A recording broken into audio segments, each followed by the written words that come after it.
എന്തുകൊണ്ടാണ് സ്മോക്കിംഗ് പെട്ടെന്ന് ക്വിറ്റ് ചെയ്യാൻ പറ്റാത്തതെന്ന് ആലോചിച്ചിട്ടുണ്ടോ?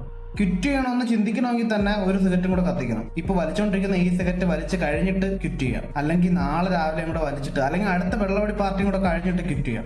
ഈ ചിന്തകളാണ് നമുക്ക് ഫസ്റ്റ് സ്റ്റോപ്പ് ചെയ്യേണ്ടത്. ക്വിറ്റ് ചെയ്യണമെന്ന് നിങ്ങൾക്ക് ആഗ്രഹം ഉണ്ടെങ്കിൽ നിങ്ങൾ ഒരു ഡേറ്റ് ഫിക്സ് ചെയ്യണം ഫസ്റ്റ്. ഇപ്പൊ ഇന്നാണെങ്കിൽ നാളെ, അല്ലെങ്കിൽ അടുത്ത ഞായറാഴ്ച, അല്ലെങ്കിൽ അടുത്ത തിങ്കളാഴ്ച, നിങ്ങൾക്ക് കൺവീനിയന്റ് ആയിട്ടുള്ള ഒരു ഡേറ്റ് ഫസ്റ്റ് ഫിക്സ് ചെയ്യണം. എന്നിട്ട് നിങ്ങളുടെ ചുറ്റുപാടുള്ള എല്ലാ ആളുകളോടും അത് പറയണം. ഞാൻ വലിയ നിർത്താൻ പോവാണ്, അറിയാവുന്ന ആളുകളുടെയൊക്കെ നിങ്ങൾ പറഞ്ഞു.